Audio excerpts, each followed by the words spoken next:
le sport de haut niveau et le rugby en particulier, c'est vraiment un échange d'émotions. Quand tu rentres dans un stade de 80 000 personnes, que tu joues une finale de tournoi destination, qu'on a pu faire en 2010 face à l'Angleterre, c'est génial. Et même quand tu joues une finale régionale, mais que tu joues en terrain neutre mais que t'as les 14 autres types qui sont avec toi, qui vont rentrer sur le terrain, la boule au ventre que t'as, il y a que les autres qui sont il y a que ceux qui sont avec toi qui peuvent la ressentir. Ils sont là, même si c'est pas tes meilleurs amis, ils sont là pour rentrer avec toi sur le terrain. Et cette émotion-là, en fait, elle est très dure à trouver dans la vie, en réalité. Mais je pense pas qu'il fallait la chercher. Je pense que ça correspond à une étape de nos vies, qui ont été, donc, alors c'est pour ça, souvent, je dis, on a été chanceux, mais c'est une chance et une malédiction, tu vois, parce que c'est fantastique d'avoir pu vivre ces émotions-là, mais c'est horrible de se dire que peut-être tu la verras certainement plus jamais, parce que t'as été au contact de quelque chose vraiment mais qui s'achète pas. Tu peux avoir la fortune que tu veux, et c'est pas, peut-être les entraîneurs ils vivent ça parce qu'il y a énormément de pression, ils sont dans. Mais même un président qui met X millions dans un club, il vivra pas ça. Parce que c'est unique. Et nous, on a eu la chance de le vivre. C'est pour ça que je dis souvent, c'est une chance, mais c'est aussi une malédiction parce que quand ça s'arrête, ça s'arrête. Vous venez d'entendre un extrait de l'entretien vidéo accordé par l'ancien capitaine du 15 de France, Thierry Dussautoir, à Jean-Pierre Pagès, dans le cadre de son projet Gueule du rugby. Nous sommes le jeudi 5 octobre 2023 et vous écoutez le 3e épisode de la 7e saison du podcast Faut pas pousser les ISO.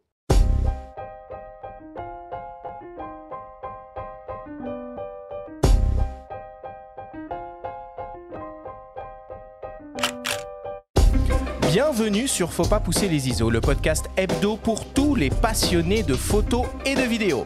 Je suis Arthur Azoulay et j'anime cette émission avec mon ami le journaliste Benjamin Favier. Aujourd'hui, c'est la première émission au coin du feu de la 7e saison du podcast. En pleine Coupe du Monde du rugby, nous avons le plaisir et l'honneur de recevoir Jean-Pierre Pagès, avec qui nous allons parler de sport, de photos évidemment, mais aussi et surtout de son incroyable projet Gueule de rugby qu'il mène depuis plus de 5 ans. Cette émission vous est présentée par Canon et sa gamme EOS R, des hybrides aux performances inédites pour une créativité sans limite.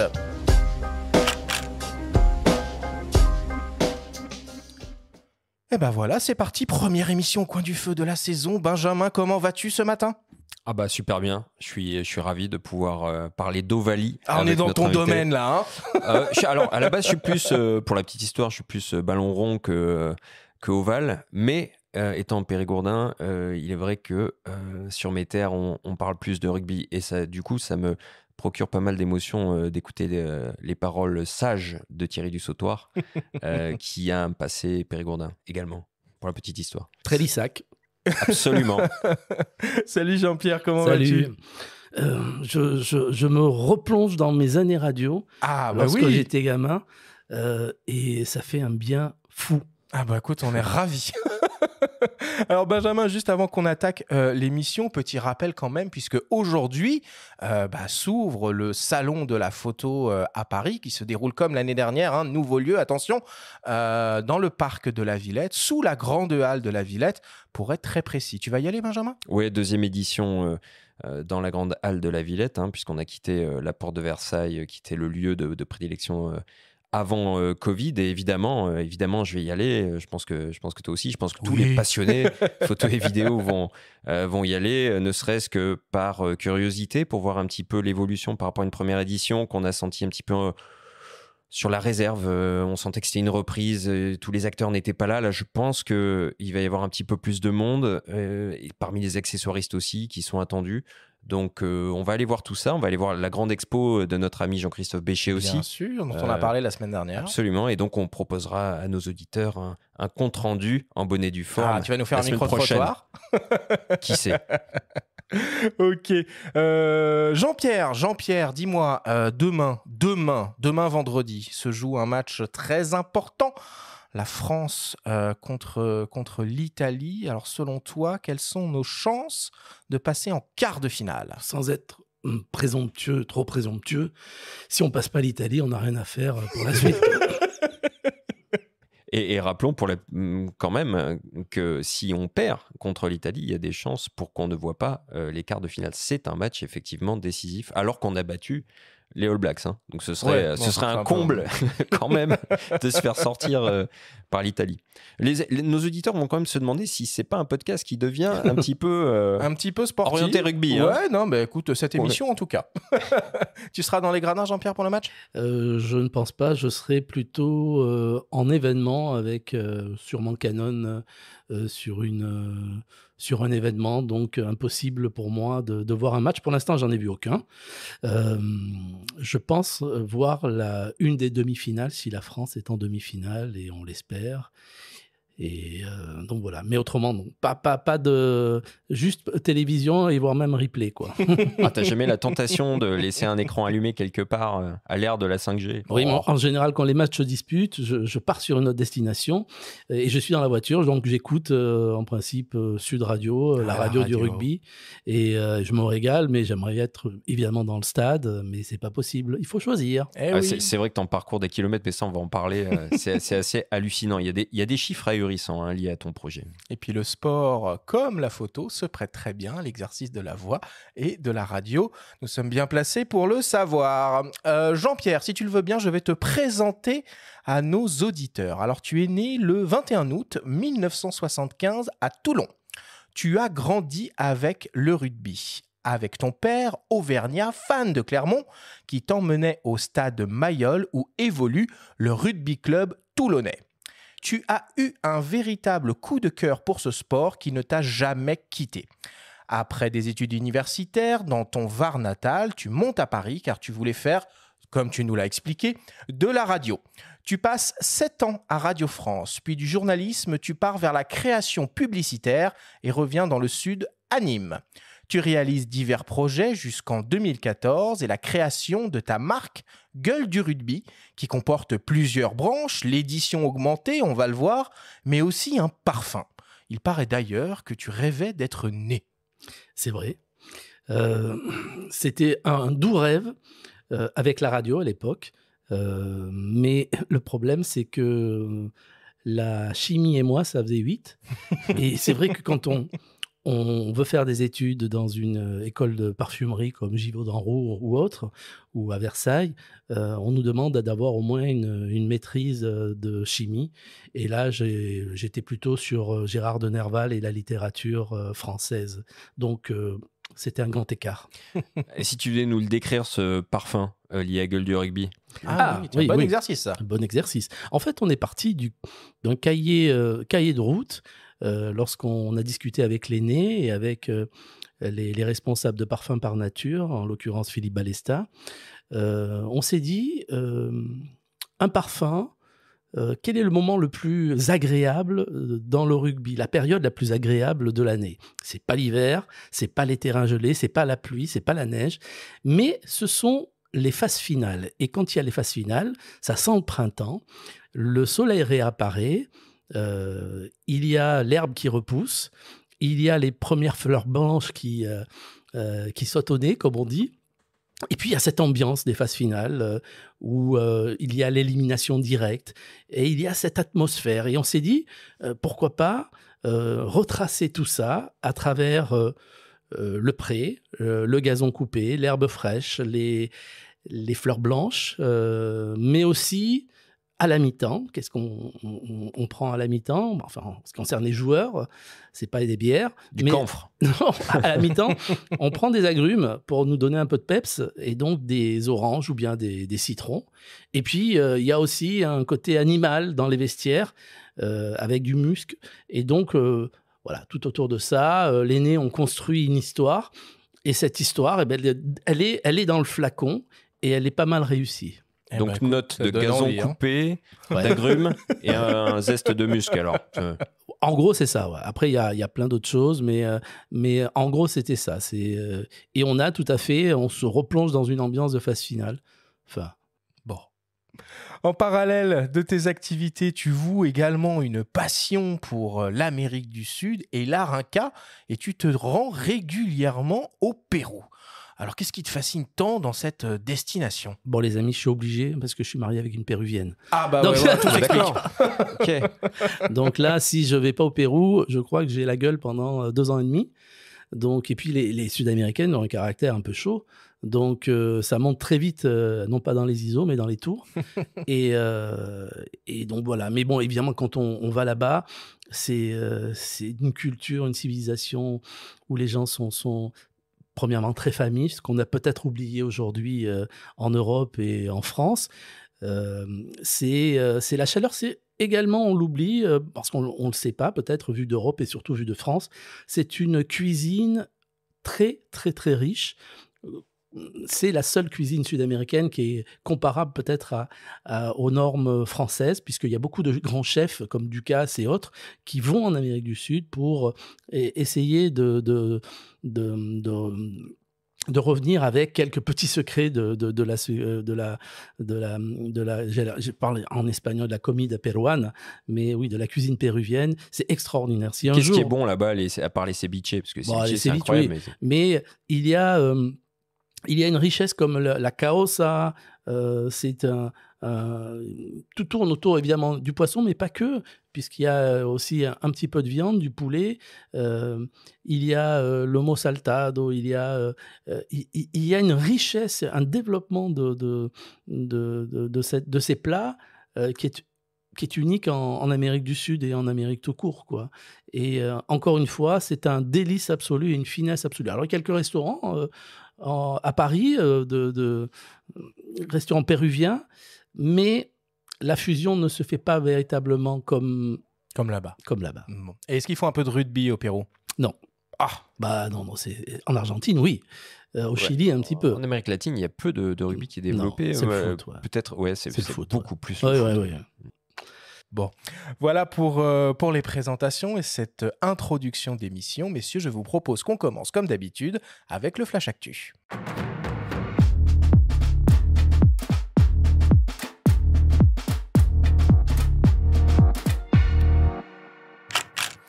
Cette semaine, dans le Flash Actu, c'est la 10e édition des rencontres du 10e arrondissement de Paris. Sony annonce un nouveau système de microphone sans fil pour les interviews et le prix Bayeux revient pour une 30e édition. Le Flash Actu vous est présenté par Fox.fr, le site des spécialistes de l'image. Depuis quelques jours et jusqu'à la fin du mois, il est possible de découvrir à Paris, dans le 10e arrondissement, les rencontres photographiques, l'incontournable biennale de photos contemporaines portée par le collectif Fetart. Le festival prend place à la mairie du 10e arrondissement et s'articule autour de hotspots dans différents quartiers. La Chapelle, Lafayette, Château d'Eau, la Grange-aux-Belles, Canal Saint-Martin et Alibert. Toutes les expositions sont en accès libre. De très nombreuses expositions et événements sont à découvrir, avec par exemple le travail des 8 lauréats de l'édition 2023. Adrien Selbert, Anthony Voisin, Bastien Deschamps, Julien Bonner et Antoine Giret, Juliette Hama, Olenka Carrasco, Rebecca Topakian et Souleymane Bachir Diao. Ou encore, par exemple, une très belle rétrospective de l'œuvre de Roger Baleine. Toutes les informations et la programmation complète de cet événement sont à retrouver sur le site officiel du festival, rencontrePhotoParis10.fr. Sony vient d'annoncer un nouveau système de microphone sans fil conçu pour réaliser simplement des interviews. Sous le joli nom de ECM-W3, le système se compose de 2 modules micro-émetteurs Bluetooth à clips qui offrent une portée de 150 mètres et un module récepteur compatible avec la multi-interface Shoe et qui donc s'installe simplement sur la griffe porte-accessoire de l'appareil de prise de vue. On retrouve aussi bien une entrée et sortie jack 3,5 mm sur le récepteur pour l'utiliser en filaire. C'est un système à 2 canaux avec un rapport signal sur bruit élevé qui offre un enregistrement clair de la voix. Le ECM-W3 est proposé dans une petite boîte de recharge transportable. Chaque module micro pèse 17 grammes et le module récepteur 25 grammes. Le tout propose une autonomie d'environ 6 heures d'enregistrement. Le système de micro sans fil double canal de Sony ECM-W3 est proposé au prix de 499 € et une version monocanal est aussi disponible et proposée au prix de 369 €. Et pour terminer, la 30e édition du prix Bayeux Calvados Normandie des correspondants de guerre se déroulera du 9 au 15 octobre prochain et sera présidée par le célèbre photographe Don McCullin. Au programme cette année, 8 expositions inédites à découvrir gratuitement, la projection de films et documentaires en avant-première, des conférences et tables rondes, un salon du livre, un forum média et bien entendu la remise des prix internationaux de journalisme. L'exposition événement cette année s'intitule « L'autre débarquement, les correspondants de guerre en Normandie » et regroupe des portraits, des photographies, des correspondances, des reportages radiophoniques, des objets et des documents inédits pour mettre en lumière le travail des correspondants de guerre du monde entier au moment du débarquement en 1944. Toutes les informations et la programmation complète sont à retrouver sur le site officiel du festival, prixboyeux.org.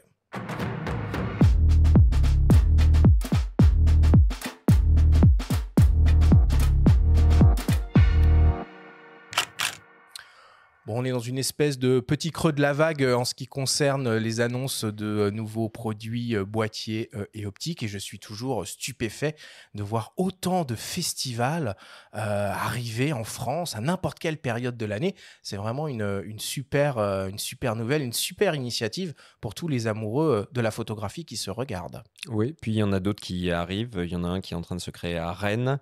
Il y en a un qui ouvre les portes de sa première édition début octobre à Chamonix. On en a déjà parlé un petit peu, avec notamment Jérémy Villet et Mario Colonel. Bah, c'est super, hein. C'est vraiment très très bien. Après, on voit que les programmes sont chargés. Hein. Celui dont tu as parlé, les rencontres du 10e, j'ai entendu le nom de Roger Balen, qui est un photographe américain qui réside en Afrique du Sud, qui est un mec... dingo, extraordinaire, ahurissant, ouais. C'est à mi-chemin, c'est une noir et blanc à mi-chemin entre Diane Arbus et Tim Burton. C'est très perturbant. C'est à découvrir. Ça vaut vraiment le coup d'aller voir. Ça vaut le coup. Moi, j'aime beaucoup et ça vaut le coup. Ouais. Bon, et puis on voit Sony qui se lance dans le nouveau business des systèmes de micro sans fil. Tout le monde suit Rode là-dessus, Sony, DJI, enfin il y en a plein qui se lancent dans ce nouveau business. C'est un Eldorado le son maintenant là. Oui, ils ont déjà sorti de mémoire un micro Canon sans fil grâce à leur interface multi-interface qui est apparu avec la 7R4 de mémoire. Et c'est vrai que c'est intéressant, d'autant que on peut regretter que la plupart du temps, les fabricants photo soient pas trop à la page en termes de connectique sans fil. En ce qui concerne les micros, il faut souvent un émetteur, un récepteur. Donc, il y a peut-être des progrès à faire à ce niveau-là. En tout cas, ce micro-là a l'air très intéressant. Et ils n'ont pas oublié la possibilité de connecter justement un fil pour ceux qui en auraient besoin. Donc, à suivre, ouais, c'est intéressant, c'est pas donné. Hein. Et puis pour ta gouverne, ils ont aussi annoncé un petit micro de bureau qui peut tout à fait être utilisé pour faire du podcast, mon cher Benjamin. Ouais, je le note. Benjamin, tu voulais aussi nous annoncer une mauvaise nouvelle cette semaine. Une mauvaise nouvelle, oui. On diffuse cette émission le jour où le Salon de la photo ouvre ses portes et on va cruellement regretter l'absence de Agnès Grégoire, dont on a appris la disparition. Agnès Grégoire, qui était la directrice du magazine Photo, un magazine évidemment incontournable, historique dans le domaine de la photographie. Agnès, pour tous ceux qui l'ont croisée, c'était quelqu'un... d'intarissable en termes de culture photo. Elle a eu plusieurs vies, commissaire d'exposition. Enfin, elle a fait beaucoup de choses et c'était quelqu'un qui était toujours de bonne humeur, qui avait toujours le bon mot et qui surtout avait les mots justes quand il s'agissait d'évoquer la carrière d'un grand photographe ou d'un jeune émergent. Et c'est une disparition qui nous attriste profondément et on adresse nos condoléances à toute la rédaction du magazine Photo, et c'est une figure importante qui va nous manquer sur le salon et bien au-delà, quoi. Merci pour ces mots, Benjamin. Jean-Pierre, je me tourne vers toi. Je reviens un peu devant cette folie des festivals photo. Est-ce qu'on peut découvrir tes incroyables portraits dans des festivals ? Ma connaissance, non. Nous allons travailler avec Canon sur différentes expositions. Mais non, pas d'exposition dans les différents festivals, non. Il y a un bel endroit, hein, au siège de Canon à Paris, il y a un très très beau lieu d'expo là. Ça aurait de la gueule. Hein. Oui, mais là, il y est. Il y a une exposition avec pas mal de joueurs, mais ce que je veux dire, c'est pas ouvert au grand public. Oui, c'est ça. Ok, voilà pour l'actualité cette semaine. Benjamin, je te passe la parole. Évidemment, c'est le moment de ta chronique hebdomadaire, de ta story. Et cette semaine, tu vas nous parler d'acteurs engagés pour notamment changer le regard sur le handicap mental grâce à la photo et la vidéo. La story vous est présentée cette semaine par Canon et sa gamme EOS R, des hybrides aux performances inédites pour une créativité sans limite.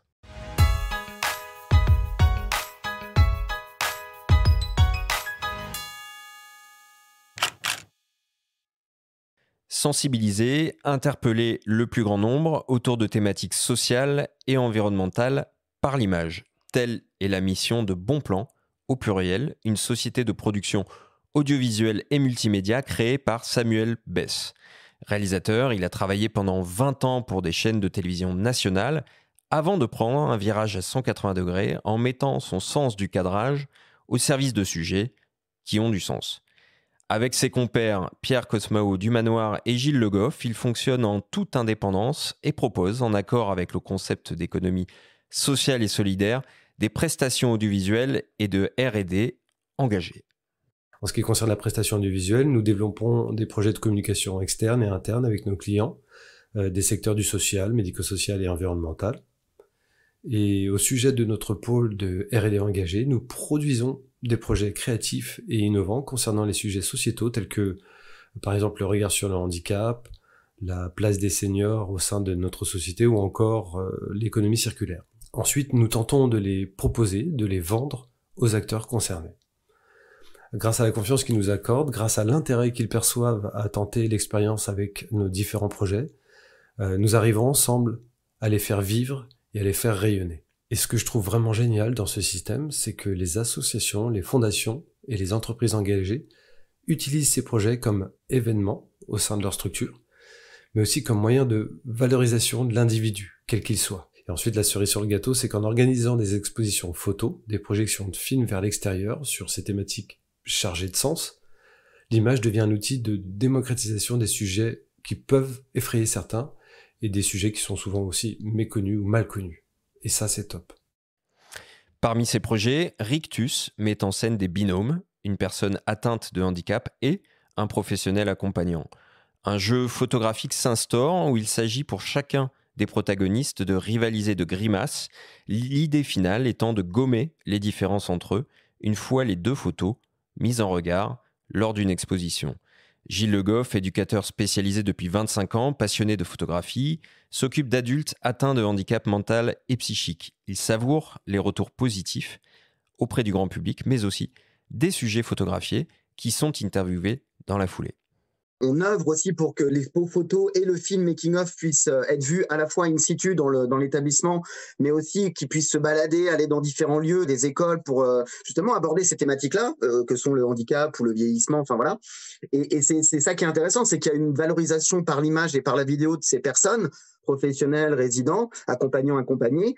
Nous, ça nous fait kiffer déjà de voir les retours et puis d'interpeller vraiment le grand public. C'est-à-dire quand tu vois des photos qui font 1 mètre par 70 de large en noir et blanc, où tu as une nana qui fait une gueule pas possible avec un résident à côté, pareil. Tu vois, déjà, ça interpelle, ça peut choquer, mais on a toujours des retours hyper positifs, en fait. Cette façon d'utiliser l'image permet d'atteindre d'autres formes d'échange entre des personnes habituées à travailler ensemble et possède même des vertus thérapeutiques, comme l'a constaté Samuel Bess. Ce qui est d'autant plus génial dans ces différents processus créatifs avec l'image, c'est que nous apprenons des personnes avec qui nous travaillons.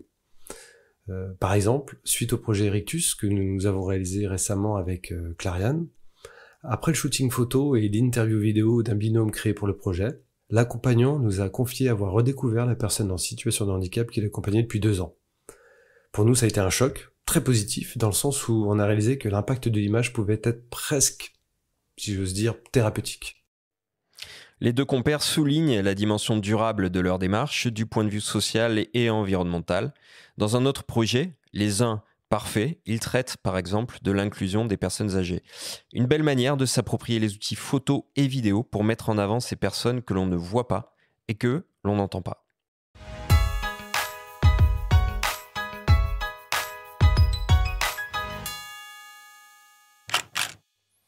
Est-ce qu'on peut voir ces photos et ces vidéos de Gilles et Samuel en dehors des expositions, Benjamin?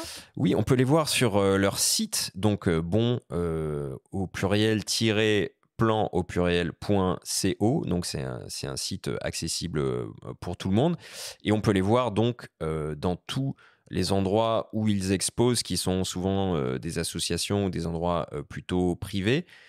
On peut regretter, parce qu'on parlait tout à l'heure avec Jean-Pierre aussi d'éventuelles expositions tournantes de Gueule du Rugby, mais en l'occurrence, pour avoir échangé avec Samuel et Gif, on peut regretter que des galeries photos n'ouvrent pas un peu plus leurs portes à ce type de sujet, qui, il est vrai, n'est pas simple. C'est traiter du handicap mental et psychique en photographie, en l'occurrence le projet Rectus, c'est pas quelque chose d'évident, mais je trouve qu'ils sont parvenus à faire quelque chose. Ils ont bien contourné la chose via un jeu photographique, hein, comme on en a parlé. Et c'est vrai que de regarder ces diptyques avec la personne atteinte de ce handicap et l'accompagnant, qui les met au même niveau via leur grimace, il y a un truc qui est vraiment sympa. Et finalement, c'est un sujet dont on peut parler, qu'on devrait parvenir à montrer. Je veux dire, quand on voit des films, le succès de Intouchable ou de Hors Norme, tout ce que font Toledano, Nakache au niveau du cinéma et l'engouement populaire qui est autour de ça, on pourrait tout à fait l'avoir autour d'une exposition photo. Alors Jean-Pierre, j'imagine que cette story, ça fait écho, évidemment, chez toi, la cohabitation entre la photo et la vidéo, d'autant plus lié au portrait. Ça te parle, ce genre de choses, j'imagine? Oui, le portrait, avant tout, alors, c'est l'ADN du projet Gueule du Rugby, la photo, ses yeux, le regard, le miroir de l'âme. Et l'évolution après dans la suite et la continuité, c'est d'ajouter quelque chose d'essentiel pour moi, c'est la vidéo. Quand on voit un portrait, quand on voit une exposition, on se dit chouette, on est devant l'œuvre d'un artiste. Et on se dit, il y a les stigmates, il y a les joies, les peines, le passé sur un visage, mais j'ai envie d'aller plus loin. Et ce plus loin, justement, c'est ce complément, et je dirais qui devient presque fondamental aujourd'hui, c'est la vidéo, grâce à un QR code, et la vidéo, où là, on a le temps véritablement de passer en revue à la fois la carrière, mais je dis toujours, le ballon n'est qu'un alibi pour parler des hommes. Et très vite, on parle du joueur et de l'homme à travers ses 20 ans ou 30 ans de carrière, même si la plupart des joueurs disent on est joueur à vie. Oui, ça, on y reviendra. Et c'est vrai que, mais de toute façon, cette cohabitation photo-vidéo qu'on trouve sur nos boîtiers de plus en plus, hein, maintenant, oui. Je sais qu'on en parle. On est, entre guillemets, condamné à avoir accès aux deux mondes. Mais ce type de projet illustre parfaitement que ces deux mondes cohabitent pour le meilleur quand ils sont utilisés à bon escient. Et pour avoir regardé les vidéos de ces sujets photographiés, à la fois donc les personnes atteintes de handicap ou les accompagnants, comme le dit Samuel, il y a même une vertu thérapeutique où les gens se découvrent par échange interposé et arrivent à se dire des choses qu'ils ne se disent pas au quotidien. Donc moi je trouve ça admirable. Merci beaucoup Benjamin pour cette story.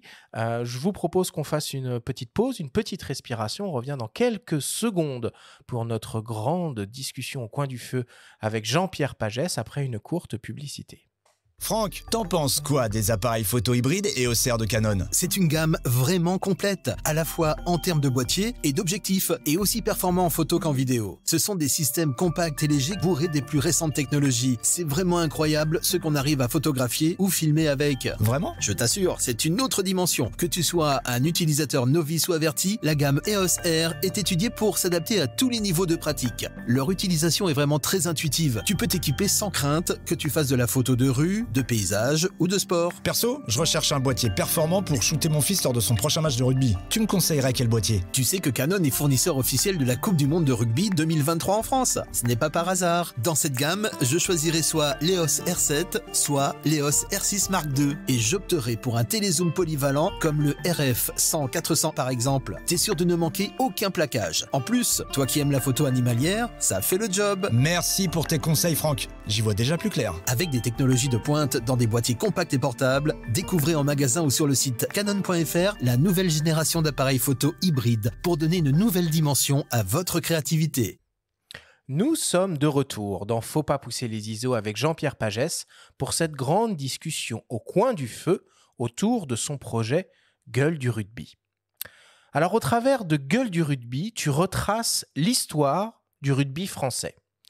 De véritables légendes de ce sport côtoient d'autres personnes moins médiatisées, à l'image d'une équipe de rugby où certains joueurs prennent plus la lumière que d'autres.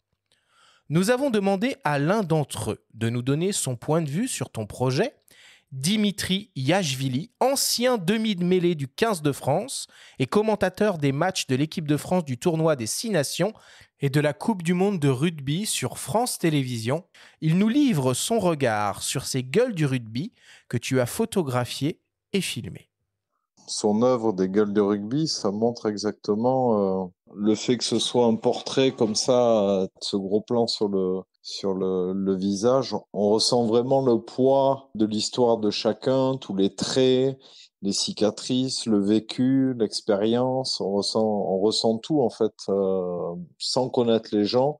Je trouve qu'il se dégage beaucoup de choses de ces portraits. Donc il nous fait encore mieux connaître les anciens joueurs et leur histoire est décuplée finalement dedans parce que voilà, c'est intense quoi. Bien sûr, on est rugbyman à vie, il y a cette devise, l'école de rugby, l'école de la vie, parce qu'on nous apprend plein de notions qu'on garde après dans la vie de tous les jours. Propre au rugby, mais propre au sport aussi de manière générale. Hein. C'est pas que dans le rugby. Le rugby est un sport de combat collectif, donc ça décuple encore plus les liens. On vit des moments intenses collectivement, des moments de souffrance, des moments, des grandes victoires, des grandes défaites. Voilà, on se connaît très bien. Les liens sont sains, quoi. En fait, parce qu'on a souffert sur le terrain. Et c'est vrai qu'il se dégage beaucoup c'est à cœur ouvert, en fait. Quand on regarde les interviews de Jean-Pierre, c'est à cœur ouvert, quoi. Il n'y a pas de filtre. C'est ça qui est intéressant et c'est ce qui se retrouve finalement aussi dans ces photos, c'est qu'il n'y a pas de filtre, quoi. Jean-Pierre, est-ce que tu peux nous raconter finalement comment est né ce projet Gueule du rugby et en quoi il consiste? Alors comme tu l'as dit au début, j'ai toujours été fan de rugby, un enfant de Toulon, enfant de Mayol. Mon père m'a amené à Mayol, même si lui, c'était pas son équipe. Moi, j'ai appris à aimer le rugby. Et paradoxalement, j'ai très vite compris que j'étais pas fait pour le rugby sur le pré. C'était assez violent, même chez les gamins. Et moi, j'avais envie de ballon. Alors peut-être si j'étais né à Bayonne ou bien à Mont-de-Marsan, j'aurais joué au rugby. Mais là, je vivais à Toulon et à Toulon, c'était avant tout le combat. Donc j'étais peut-être un peu frêle, un peu peureux du contact et j'ai décidé d'aller faire un tour dans l'école d'en face avec un ballon différent. J'ai joué à Toulon pendant quelques années, mais j'ai toujours eu dans ce coin de ma mémoire cet amour du rugby. D'ailleurs, j'allais tous les week-ends ou tous les 15 jours à Mayol pour voir l'équipe Fagnon. Et cet amour, au fil des années, c'est à décupler et jusqu'au jour où, à un moment donné, je me suis dit, à travers mon parcours professionnel, à la fois journaliste et puis dans la publicité, je me suis dit comment faire pour mettre en avant cet amour du rugby, faire un livre, ok, mais d'une manière un petit peu originale. Et à chaque fois que je regardais les rugbymen, je m'apercevais, en les regardant face, que tout était inscrit sur leur visage, comme le dit Dimitri Yachvili. Tout est là, les victoires, les défaites, les peines, les joies, les stigmates, beaucoup les stigmates, surtout quand on joue devant. Et je me suis dit comment faire pour concrétiser tout ça à travers une photo. Alors, je me suis inspiré de différents photographes. Quand on est dans la pub, on regarde beaucoup. Et, tu as regardé quel photographe, par exemple? Alors, c'est un photographe qui est... à chaque fois, j'oublie son nom, mais c'est un photographe polonais qui travaillait sur le clair-obscur et sur aussi qui arrivait à faire ressortir les traits à travers les lumières et à travers sûrement un traitement un peu spécial. Et je me suis dit, je vais essayer de trouver cette inspiration à travers lui. Et la première étape a été aussi, moi qui n'étais pas du milieu du rugby, même si j'aimais le milieu du rugby, c'était rentrer dans ce milieu directement, parce qu'on peut faire des belles photos, on peut avoir des super idées. Si on n'a pas les gens en face pour réaliser et concrétiser ce projet, on n'y arrive pas. Et donc j'ai demandé à Éric Blanc, qui est un ancien joueur du Racing, qui a été champion de France en 1990, qui est un des acteurs qui a créé aussi la marque Eden Park. Et je lui ai dit, Eric, voilà, moi, mon projet, il est de faire un album de portraits de joueurs avec la mise en avant de leur visage. Et donc, il m'a dit, OK, mais il faut qu'on fasse un essai. L'essai, ça a été de faire une maquette. On est allé à Toulon, on est allé au Racing, et on a fait un test, on a fait un pilote, et on attendait cet effet wow. Donc, on l'a imprimé, 28 pages, imprimé dans les conditions avec un imprimeur. Donc, c'était vraiment conditions réelles. Et on attendait l'effet wow. Si il n'y avait pas l'effet wow, quand on a proposé cette maquette à tout notre entourage, eh bien on s'est dit on a fait une petite aventure et puis on s'arrête là. Et l'effet wow a bien eu lieu. Et à partir de là, on s'est dit allez, on ouvre les vannes et on fait ce projet qui au départ. On est en quelle année à ce moment-là? On est en 2000, Coupe du Monde 2014-2015. Ah oui, ça remonte. Alors, voilà, ça remonte, oui. 2015, et ça a fait on a sorti ce livre. Alors, il faut pas oublier quand même qu'il y avait aussi dans l'équipe un photographe qui nous a bien aidé aussi, c'est Philippe Écharoux. Et il y avait aussi Patrick Roger, qui était aussi à l'époque directeur de la rédaction d'Europe 1, qui est aujourd'hui patron de Sud Radio. Donc voilà, il y avait une équipe de 4 personnes qui se complétaient bien.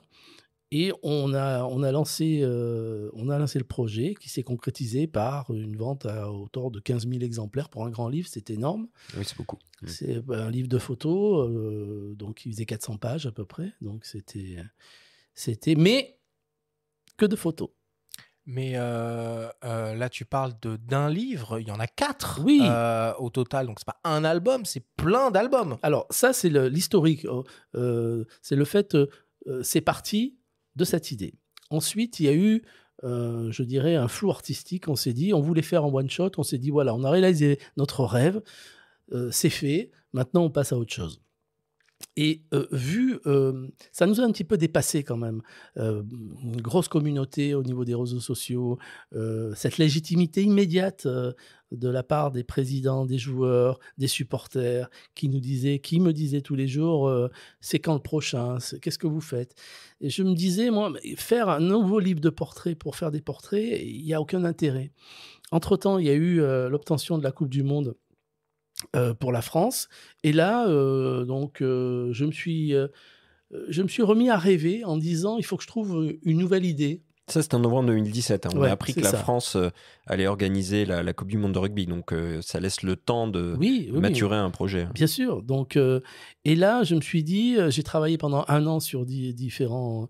Et puis, j'ai rencontré le directeur de la Coupe du Monde. Je lui ai présenté le projet en disant, voilà, le but, il est de mettre en avant 2023 joueurs pour 2023, avec des portraits qui est notre ADN, bien sûr, mais en rajoutant ce QR code qui était ce levier qui amenait sur les interviews vidéo des joueurs. Mais encore avant tout, faire une interview de joueurs uniquement côté sportif m'intéressait pas. Pour dire, tu te rappelles la finale 74 entre Narbonne et Béziers. Ah oui, les Bitterbois ont gagné, mais ils n'auraient pas dû gagner, etc. Ok, ça c'est un petit élément. Ah si, c'est quand même un document d'histoire. Alors oui, bon, ça c'est bien sûr, c'est le fil rouge.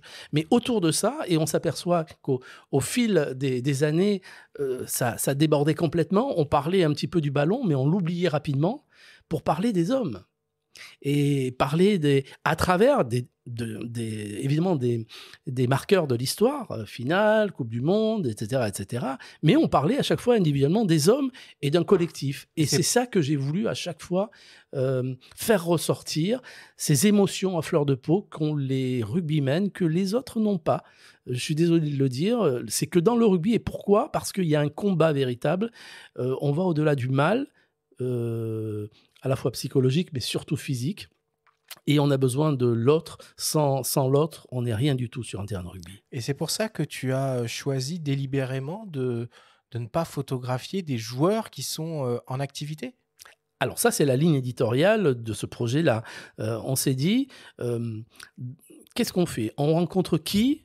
On s'est dit, la cible, c'était des grands aînés jusqu'aux futurs néo-retraités. Il fallait que chaque joueur ait une histoire derrière lui et non pas devant, pour optimiser encore une fois son récit. Un Dupont ne nous intéresse pas, en fait, dans ce projet-là. Comme tu y vas. Non, mais parce qu'il a tellement d'histoires devant lui, même s'il a déjà de l'histoire, mais il a tellement de choses à raconter dans le futur qu'il n'était pas... Voilà, les joueurs de l'équipe de France, il y en a peut-être un, parce qu'il est en fin de parcours, c'est Romain Tao, qui est deuxième ligne de l'équipe de France, qui fait la Coupe du Monde.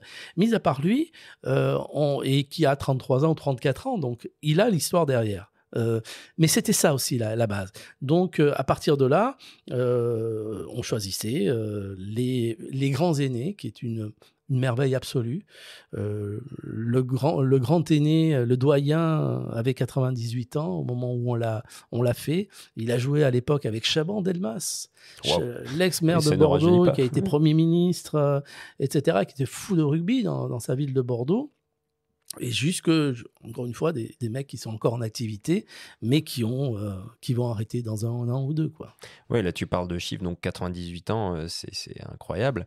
Il y a d'autres chiffres assez ahurissants, puisque tu parlais de 2023 portraits, et je crois que tu as parcouru environ 50 000 km par an en mobilette, en rendant visite à 500 personnes par an. Ouais, on t'imagine très bien sur ta mobilette, là, sur la rade de Toulon. Oui, non, mais pas que sur la rade de Toulon. Le problème, c'est que tu vas dans toute la France et tu faut transporter le matos, quoi. Alors maintenant, aujourd'hui, les progrès font qu'on peut avoir un studio mobile dans un coffre de voiture, mais la contrainte, elle est quand même les lumières, le matériel, les perches, etc., les boîtiers. Et donc, on peut pas faire du train, quoi, même si on adore la SNCF. Bon, alors du coup, là, on a 4 tomes. Est-ce que tu peux nous décrire ce qu'on peut retrouver à l'intérieur de ces 4 ouvrages ? Alors, les portraits, évidemment, mais pas que. Alors, 4 tomes. On a commencé, donc, le cycle, puisque aujourd'hui, Gueule du rugby, c'est des cycles de 4 ans. On va partir sur un autre cycle, on en parlera peut-être tout à l'heure, un peu plus mondial.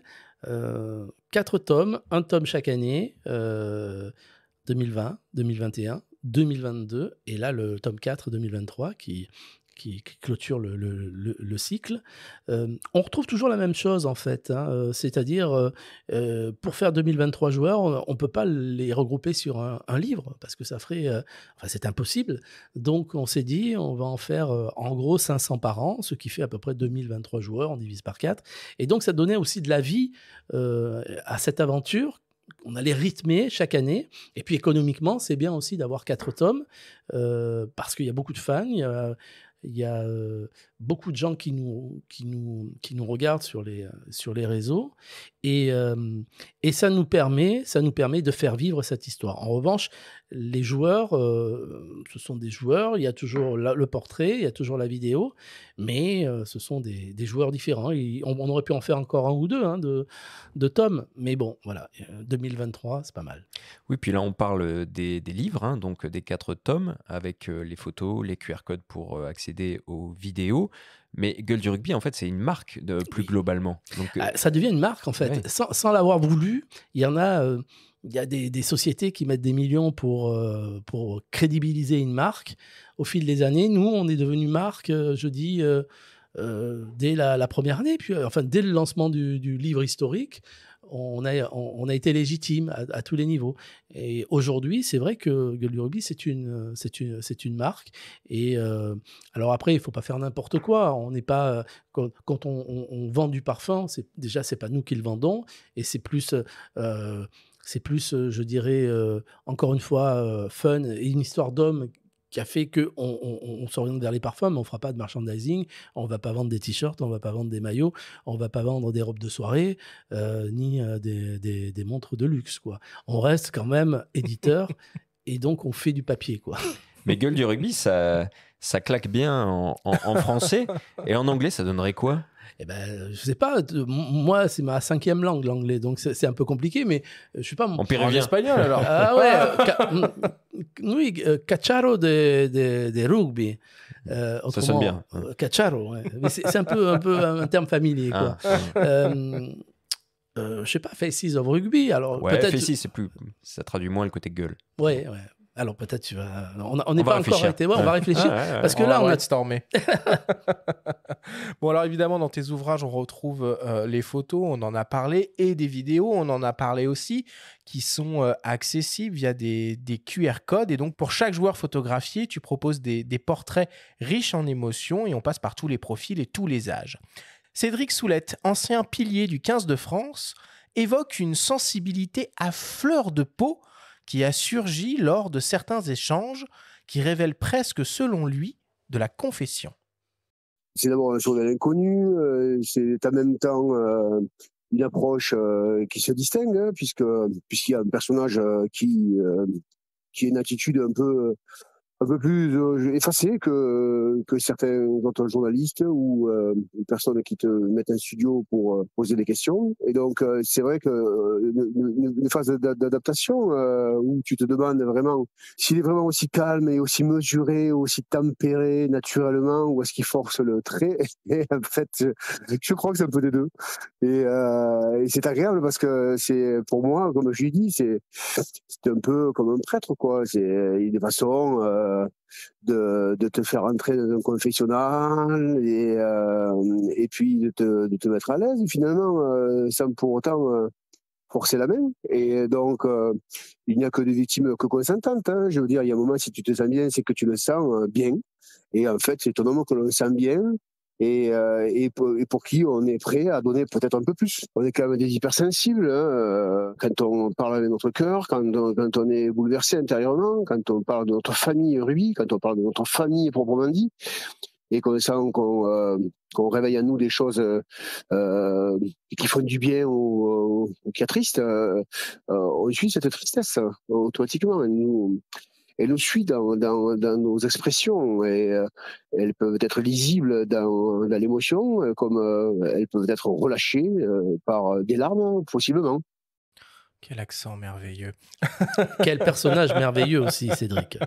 Oui, il s'exprime très très bien, et il restitue parfaitement toute l'émotion que tu as réussi à obtenir dans ces entretiens. Alors, c'est rigolo parce qu'on s'est retrouvés l'an dernier dans une soirée où on fait à chaque fois une soirée, on réunit une centaine de joueurs dans un hôtel, et on parle et on pleure et on rigole. Et il y avait donc Sébastien Chabal qui était là aussi, il y avait Cédric Soulette, et en fait il m'appelle le prêtre maintenant, quoi, parce que c'est ça, le confessionnal. Ouais. c'est le prêtre, on va en confession et on dit tout. On dit tout sans retenue et toujours avec autant d'émotion. Et donc voilà, donc c'est rigolo. cette notion de... Et ça, tu l'as senti tout de suite que tu pouvais obtenir ça lors des entretiens, ou est-ce qu'il y a eu un déclic à un moment et tu t'es dit ah tiens, c'est extraordinaire, il est allé vers ça, donc je vais essayer de développer ça auprès de chacun des joueurs interviewés? Alors, en fait, c'est primordial. Quand on rencontre un Serge Blanco ou quand on rencontre un Thierry Dussautoir, on lui dit bonjour Thierry, bonjour Serge, parce que tout le monde les connaît. Quand on rencontre l'équipier qui a joué peut-être 2 ans en première, mais qui est important dans sa ville, mais que vu de loin, il passe à côté des radars, mais tu le fais parce qu'on travaille avec les associations d'anciens joueurs, il faut tout de suite l'appeler par son prénom. Tout de suite lui montrer qu'il est important, aussi important qu'un Chabal ou qu'un Dussautoir. Et à partir de là, cette notion également de face-to-face, quand on fait l'interview, en principe, je demande aux personnes qui sont étrangères à l'interview, donc de ne pas assister à ça, parce on est dans une bulle, on va dire des choses. On ne va pas réagir de la même façon s'il y a 3 personnes, une maquilleuse, un perchiste et un badaud qui regardent. Donc, il faut être seul à seul. Et à partir de là, la lumière, le cocon, le ton, c'est vrai. Et puis, la nature des questions, on va ouvrir des portes au fur et à mesure. Il y a des questions, évidemment, qui reviennent. Mais à un moment donné, quand on ne connaît pas la personne, il y a un peu cette part de sensibilité presque psy. Et souvent, les joueurs me disent, là, on a passé 1 heure, une petite thérapie, on est épuisé, quoi. C'est souvent ça, mais je pense que c'est un mélange des deux. Tu as été surpris de ce que tu as obtenu? Il y a Cédric Soulette parlait de larmes. Hein. Il y a des gens qui sont totalement bouleversés au moment où ils parlent, et il y a les larmes qui viennent naturellement. Je vais dire, il y a 8 joueurs sur 10, on sent qu'il y a de l'émotion. Après, il y en a peut-être sur 10, il y en a 5 où ça déborde véritablement, où ça pleure.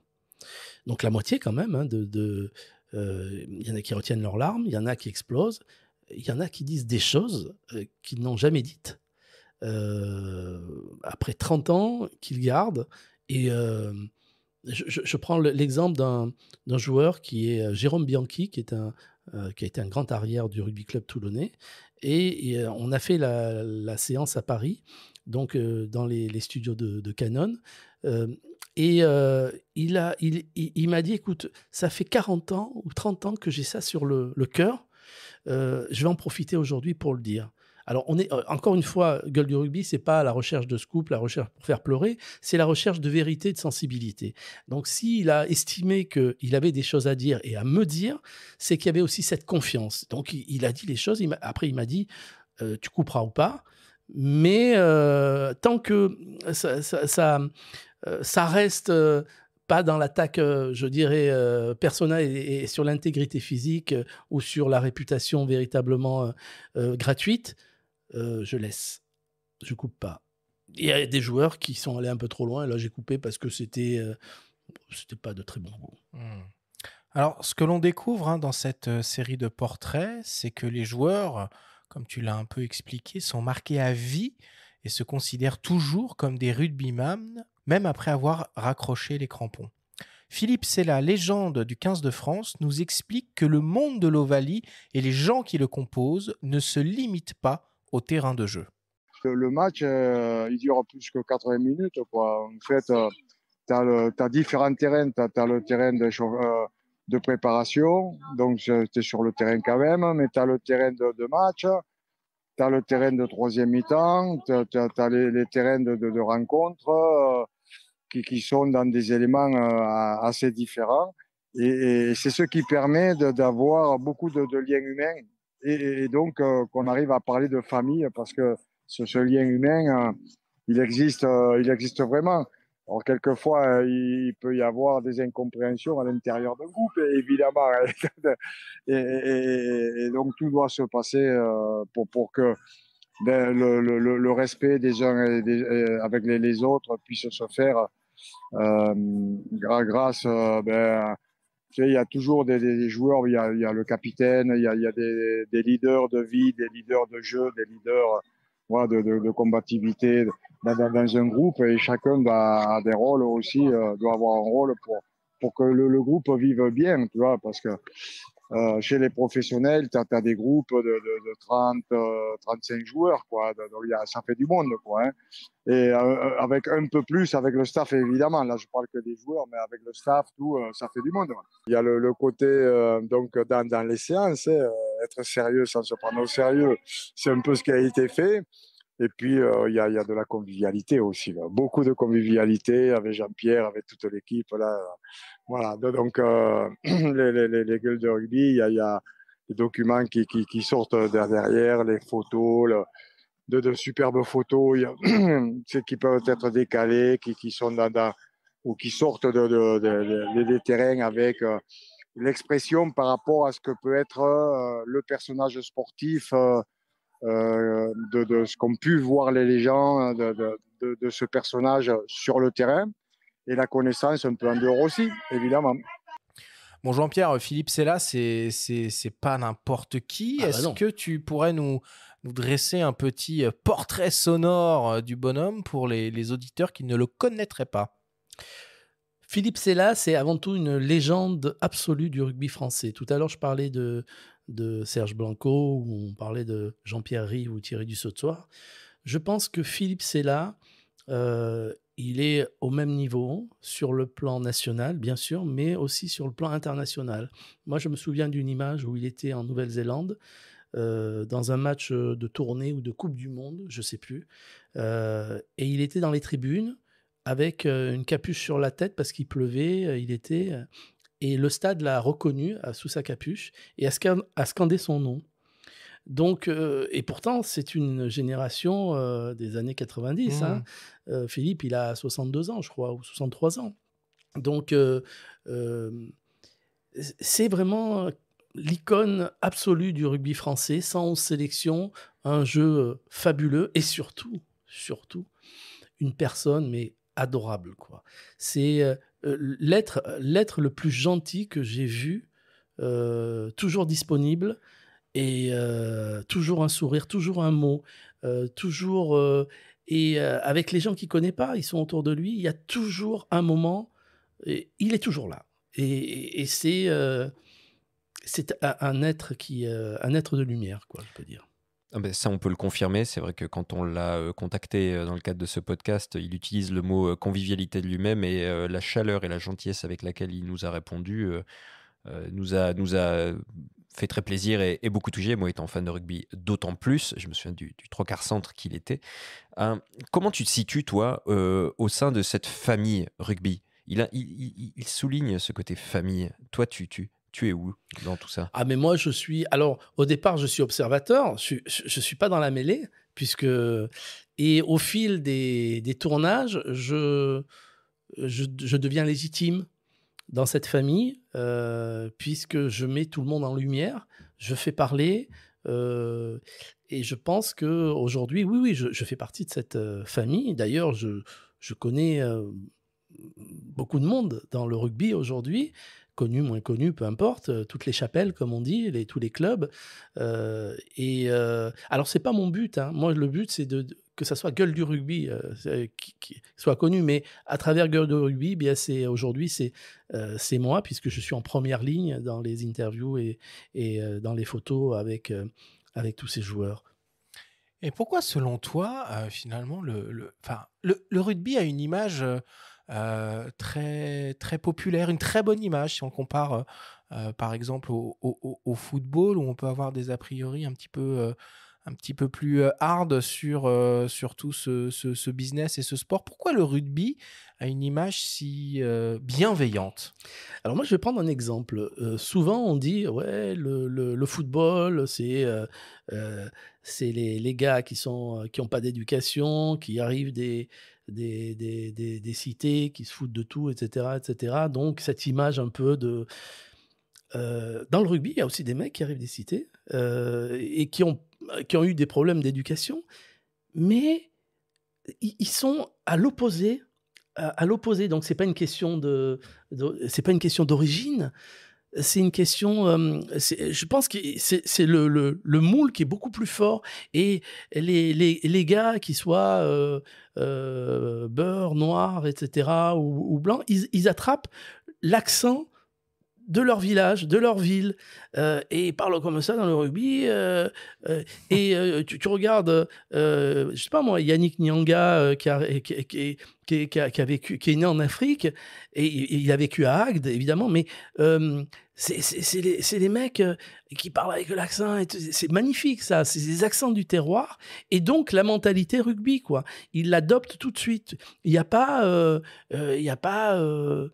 moi, je vois à peu près le même moule, la même philosophie, voilà, philosophie peut-être, à la fois du sport, mais c'est au-delà d'un sport, le rugby, c'est une philosophie de vie.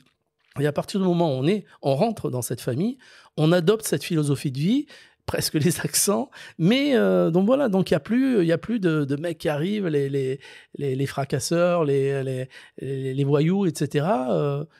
Il y a des mecs qui jouent pour leur maillot et qui prennent l'accent de leur pays, quoi, de leur ville. Ouais, c'est marrant, tu parles de voyous. Je crois qu'il y a une expression qui disait que le foot est un sport de gentlemen joué par des voyous et le rugby un sport de voyous joué par des gentlemen. Bon, c'est peut-être un petit peu réducteur. Oui, non, c'est vrai que... Mais quelles sont les valeurs, finalement, qui émanent du rugby? Tu as parlé du collectif tout à l'heure. C'est un mot qui ressort beaucoup, hein. La famille, le collectif, on est rugbyman à vie. Oui, mais c'est surtout la nature du sport. C'est-à-dire que au foot, on joue, mais on va pas vraiment se faire mal, quoi. On peut jouer presque individuellement. On n'a qu'à voir les mecs du PSG. Ils peuvent jouer tout seuls. Ils font 2-3 gris-gris, ils marquent un but. Voilà, c'est les rois. En rugby, c'est impossible, ça, parce que c'est le sport même qui veut que le ballon doit se déplacer. Et puis, il y a ce côté sport de combat. Si la personne qui est à tes côtés met pas son corps en opposition pour te protéger à un moment donné parce que tu es par terre, ça marchera pas. Donc il y a ce côté famille qui est exacerbé à la fois sur le terrain et qui est aussi en dehors. Alors ça veut pas dire, comme disait aussi du Sautoir, qu'on va partir tous en vacances ensemble, mais il y a quand même cet esprit sur le terrain qui fait qu'à un moment donné, il y a qu'un bloc, quoi. Je prends toujours l'exemple du Grand Béziers des années 70, qui est un club monumental dans l'histoire du rugby français. On disait souvent que les joueurs ne s'entendaient pas, ne s'aimaient pas, entre guillemets, en dehors du terrain, mais ça ne se voyait pas sur le terrain. C'était qu'un bloc. C'était un peu le paradoxe. C'était peut-être un des seuls paradoxes du rugby français, parce qu'il faut quand même s'aimer, même en dehors, au moins se respecter pour pouvoir ensuite combattre sur le pré. Oui, heureusement, il y a des exceptions, hein, dans le ballon rond aussi, puisque quand la France est championne du monde 98, peut-être qu'ils ne sont pas partis en vacances tous ensemble à l'époque, mais ils ont réussi à faire cohésion. Bien sûr, oui, c'est une bande de copains. En fait, c'est ça. C'est raconter une histoire ensemble, entre copains, avec des affinités, mais avec beaucoup de complicité. Alors, Gueule du rugby, c'est avant tout une formidable aventure humaine, et tu es entouré de prestigieux partenaires. Alors, on peut citer la SNCF, Mitsubishi électrique. Ouais. Mitsubishi électrique, ou par exemple la région Occitanie.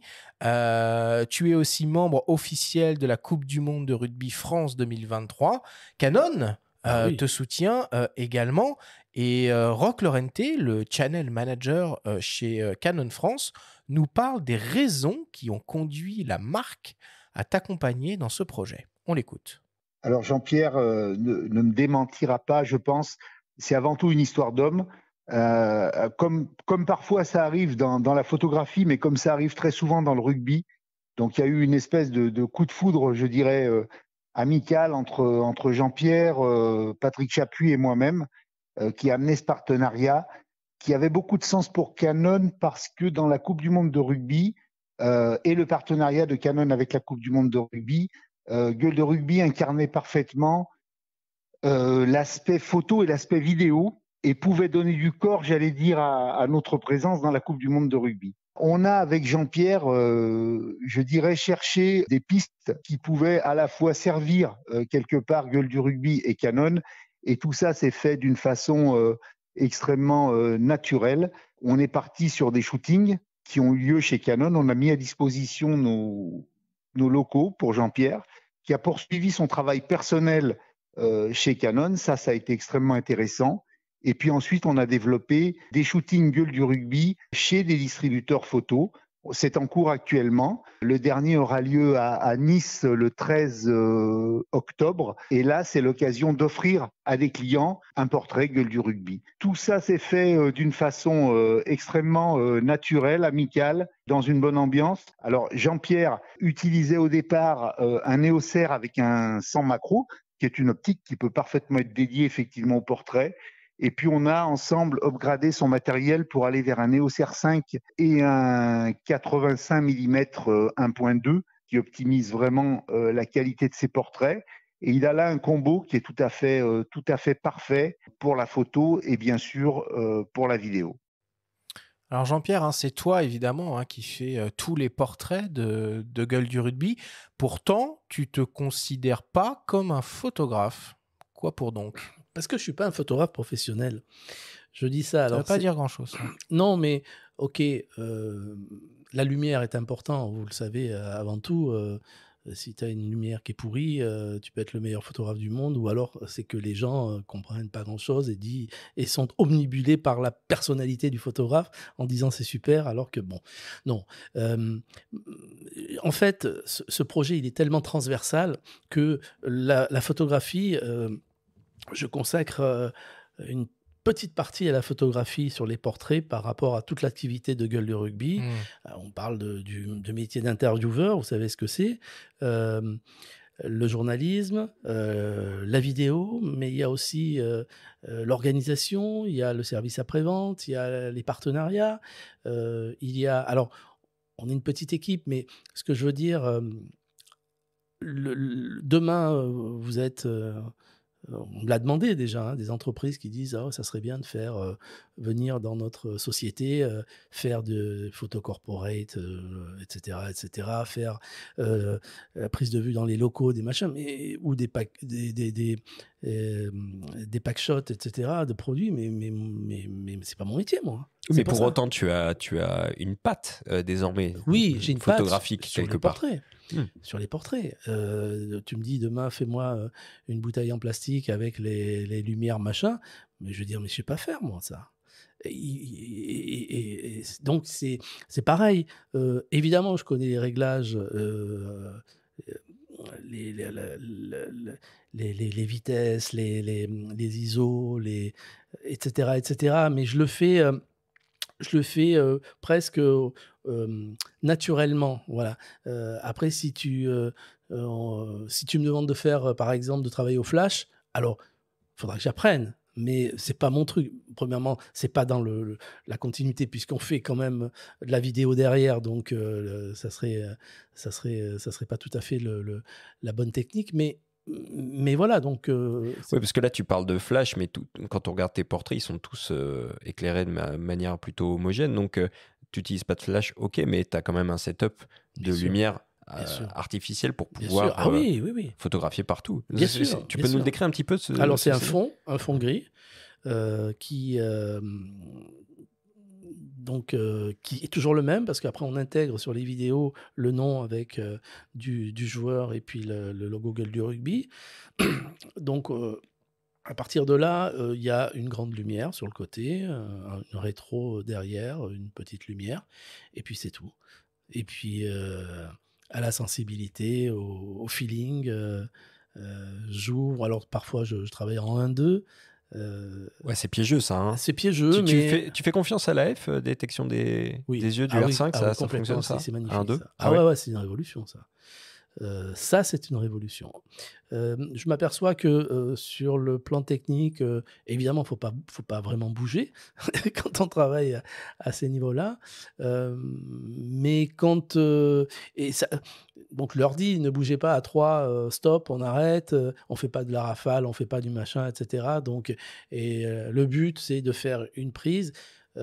Évidemment, on fait différentes attitudes. Quand on voit les attitudes de Philippe Sella, ça, il a toujours été très dur à croquer, Philippe Sella, parce qu'il n'est pas très photogénique au départ.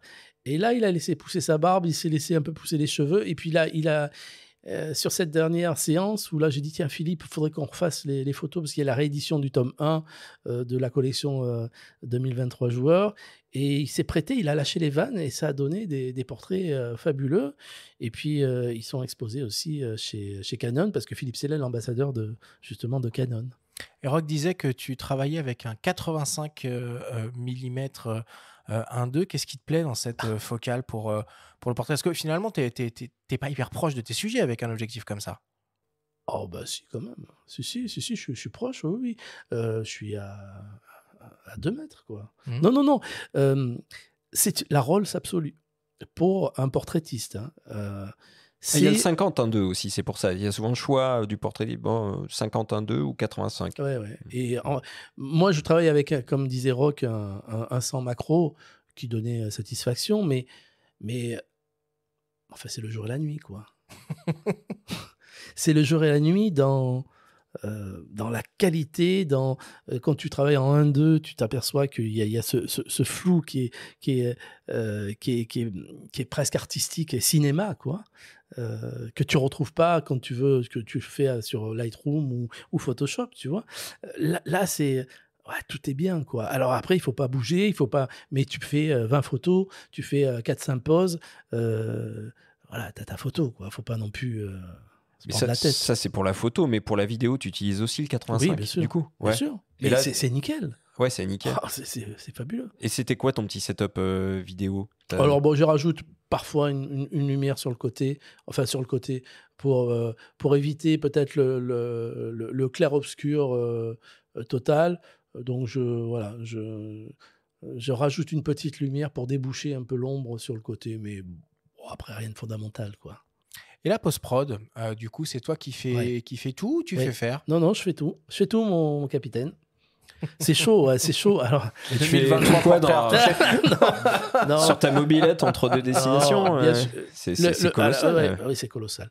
C'est colossal parce que les tournages ont lieu, donc la production, en principe, de 1er février au 30 septembre.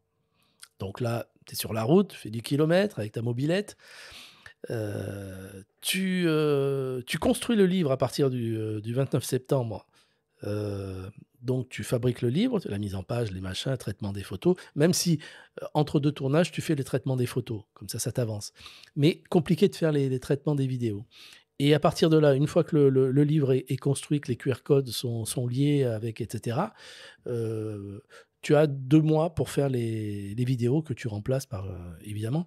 Mais il y a très peu de rush, ça c'est important de le dire, parce que tout est dit quasiment en continu dans l'interview vidéo. On sait où on va, etc. Alors évidemment, il y a des fois, on coupe, parce que les mecs se trompent, mais je pense qu'un silence a plus d'importance parfois qu'un mot. Et ça, j'y tiens beaucoup, au silence, aux hésitations.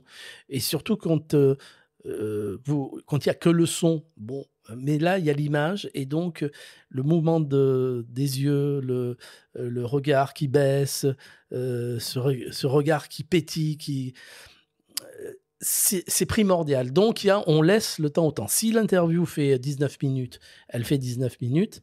Elle est montée, évidemment. Mes questions, on les enlève. C'est habillé, mais c'est jamais synthétisé. Ça, c'est important de le dire. Et c'est peut-être pour ça, c'est cette dimension confessionnelle, presque, dont on parlait tout à l'heure, dont parlait Cédric Soulette. C'est peut-être grâce à ça, à ce temps long. Exactement. Et puis, on n'est pas formaté par un support où là, on se dit... on a 7 minutes, l'interview en 7 minutes. Chabal, il fait 60 minutes. 60 minutes. Mais celui qui n'a pas envie de le voir, il ne le voit pas. Ou alors il le voit en plusieurs fois. Il n'est pas... Donc voilà, un livre aujourd'hui, tu achètes un livre qui coûte 72 €, c'est plus d'1 an de lecture, quoi. Parce que l'interview, tu vas voir le portrait et ensuite tu vas cliquer. Et tu vas voir ça va entre 20 et 60 minutes. Donc, ils ont une durée limitée dans le temps, les QR codes d'ailleurs? Parce que le livre, tu dis... Ouais. Tout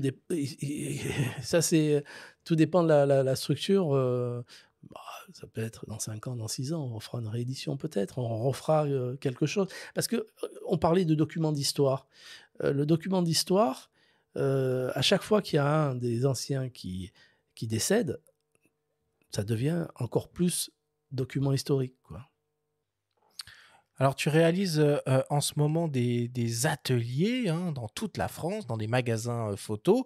Tu étais il y a quelques jours d'ailleurs dans le magasin Camara de Courmont, en banlieue de Clermont-Ferrand, une terre de rugby.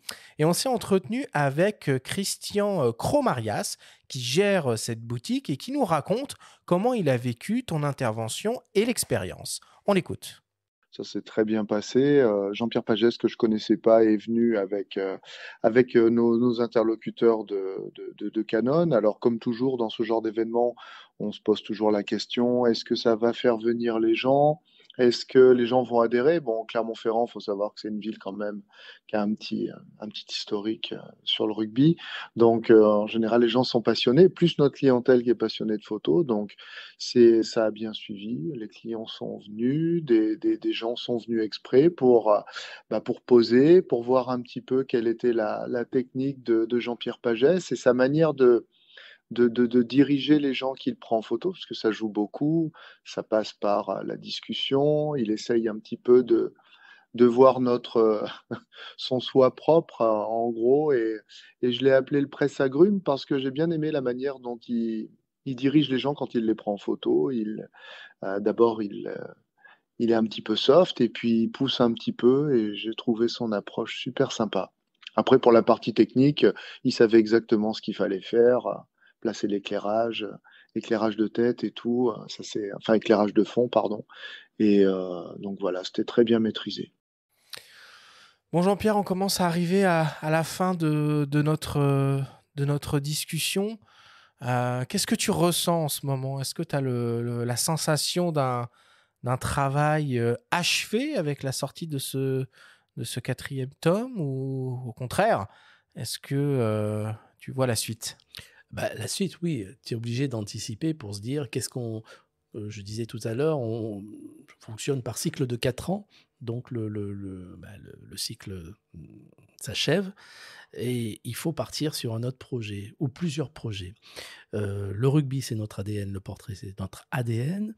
On travaille dans l'équipe, il y a une jeune femme qui s'appelle Fanny Altrad et qui devrait être chef de projet du projet mondial. C'est partir à la conquête des 100 plus grands joueurs de la planète, les rencontrer, les interviewer, mais surtout, alors c'est pas elle qui réaliserait l'interview, mais c'est Jamie Cudmore, qui est un bad boy canadien qui a joué en France, mais qui a fait 4 Coupes du Monde et qui est un fou furieux. Et le but, c'était vraiment de mettre du piquant au bout du monde, à la rencontre de légendes absolues, Carter, McCaw, Wilkinson, Bakis Botha, il les a en plus rencontrés sur le terrain, il s'est frité avec, et c'était une sorte de mettre en place, encore une fois, de trouver quelque chose de nouveau. Si c'est pour refaire la même chose à chaque fois, c'est bien, mais là, c'était l'intervieweur, c'est quelqu'un qui va rentrer dans les joueurs, c'est mettre en place une petite télé-réalité autour des coulisses. Les gens sont fans de coulisses.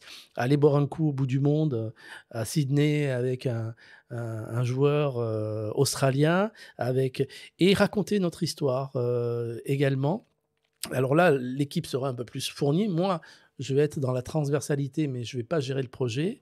Mais il y aura une équipe, en principe, donc je ne sais pas, il y aura un vidéaste, prise de vue, donc ils seront 2, les frères Inigo, qui sont dans le monde du rugby et qui sont très connus puisqu'ils s'occupent de toutes les captations de Francis Cabrel et aussi dans le monde du rugby. Sûrement un ingénieur du son, parce que quand on fait une télé-réalité, les micros, c'est pas la même chose que une interview. Et puis la chef de projet. Et puis moi, j'essaierai de m'insérer peut-être un voyage en Nouvelle-Zélande ou en Afrique du Sud, juste pour le fun, quoi. Et est-ce que tu vas conserver la même technique parce que Christian Cromarias, dans son témoignage, parlait de presse citron. Alors, qu'est-ce que ça veut dire? Non, ça mais moi, je ne vais pas interviewer. Là, ça ne sera pas bon. Ouais. Ça va être à l'image de Jamie Cudmore. Alors là, il va plus que presser les citrons, lui. Hein. Mais qu'est-ce que ça veut dire, presse citron? Tu leur fais faire quoi aux gens pendant les portraits? Alors, pendant les portraits, quand c'est les événements Canon, eh bien, c'est des hommes, des femmes qui arrivent. Il y en a souvent des dames qui sont bien peignées, les cheveux tirés, en disant « non, je passe mal en photo ». Mais alors, je dis « pourquoi tu viens ?» Déjà, je tutoie tout le monde. Mais pourquoi tu viens? Alors, si tu dis ça, si tu veux faire une photo d'identité, tu vas à côté, mais tu viens pas là. Et donc, ça... T'as des rides un petit peu, et puis ensuite, c'est les premières à se mettre sur la table, à lâcher les cheveux et à faire des grimaces et à gueuler. Et ça donne vraiment quelque chose de fabuleux, quoi. Parce que là, on peut dire, il lâche les vannes. Il lâche les vannes. Et c'est pas des joueurs de rugby, là. C'est des fans, ou alors des gens presque qui passent par là, qui voient la lumière, qui rentrent et qui disent « ah bah tiens, on va faire presque ». Bon, allez, on va conclure là-dessus. Merci beaucoup, Jean-Pierre, de nous avoir parlé vraiment en profondeur de cet incroyable projet Gueule du rugby, qu'on peut retrouver donc les 4 tomes sur ton site internet, ainsi que, on en a parlé en début d'émission, le parfum Gueule du rugby. Je mets un terme à cette discussion et on passe à la suite en attaquant le débrief.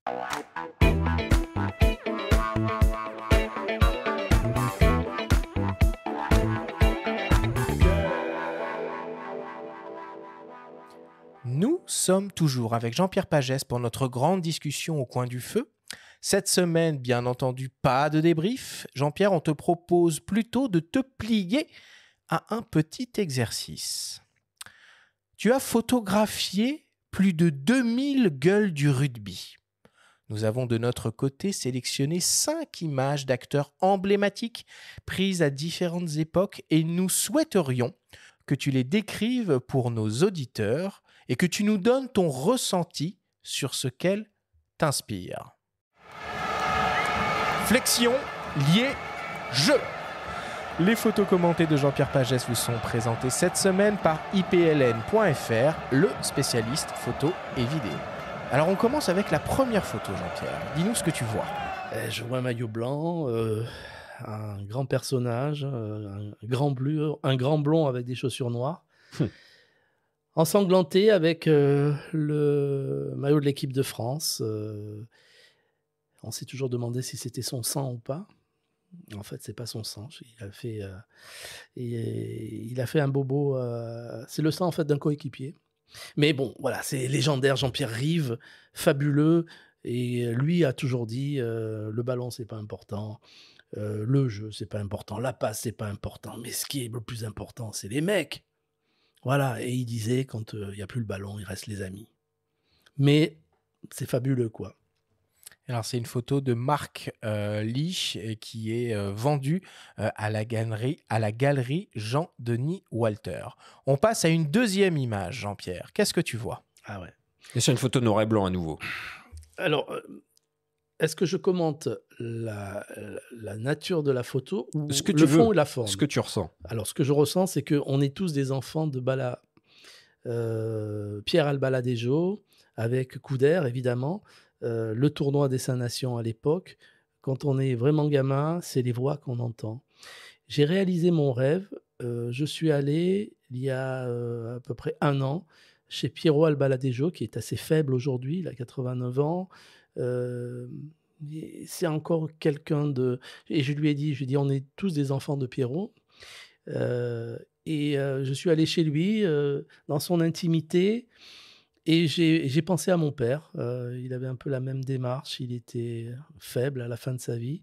Mais il a toujours cette même voix, Piero Albaladejo. Et puis là, cette photo, ce noir et blanc, cette casquette, ces accessoires, ce micro qui, des années 60, c'est magnifique. Et plus on avance dans l'âge, plus on a envie de retrouver des images du passé. C'est pour ça que le vintage a fière allure, de plus en plus fière allure aujourd'hui. Et je vois votre appareil photo, là, Impera, le 4x4, là. J'avais le même, ma mère m'avait offert celui-là quand j'étais tout petit. Une photo signée l'équipe. On passe à la 3e photo, Jean-Pierre. Décris-nous. Thierry du Sautoir, là aussi, c'est une sorte de clair-obscur, cette plénitude à la fois de la personne qu'il est, du joueur qu'il était. C'est un personnage qui, au départ, paraît complexe parce que c'est un personnage qui ne se livre pas. Il ne donne pas sa confiance à tout le monde. Souvent, on dit il ne parle pas, quoi. Et le problème, lorsqu'il a le déclic avec moi, on a tout de suite accroché. C'est un grand bavard, quoi. Il t'appelle, il reste 30-35 minutes au téléphone. Il faut lui dire presque, Titi, il faut y aller, là. Hein. Et donc, c'est un mec adorable. Et on a un point commun. C'est nos femmes sont sud-américaines. Alors lui, sa femme est argentine et moi la mienne est péruvienne. Et donc on se branche là-dessus en se disant c'est pas toi le chef à la maison parce que elles y mènent. Hein. Donc à chaque fois voilà. Et lors de notre dernière rencontre chez Canon autour des 15 de légende, il était là et sa première parole ça a été comment ça va le péruvien quoi. Et ouais, c'est un être d'exception aussi. Oui. Puis il y a quand même un élément qu'il faut signaler sur cette image en particulier, donc qui est signé William Dupuis, représenté à la galerie Jean-Denis Walter, c'est qu'il porte le maillot des All Blacks. Et il y a peut-être une signification parce qu'il a un surnom, je crois. Le Dark Destroyer. Mais il pourrait porter n'importe quel maillot de toute façon. Donc les All Blacks, oui, mais les Sud-Africains ou les Australiens ou le maillot d'Angleterre, c'est-à-dire qu'il est légitime, tellement légitime. Il a passé un cap. Il n'y en a pas beaucoup dans le rugby français comme ça. Il y en a 3 ou 4. Hein. Il y a Philippe Sella, il y a lui, il y a Rive, et il y a Thierry du Sautoir, et il y a Serge Blanco. Voilà les 4 légendes absolues. Ouais, c'est un gars qui fait l'unanimité partout. Ouais. J'ai l'impression, il fait autorité, quoi. Allez, on passe à la 4e image, une actualité brûlante.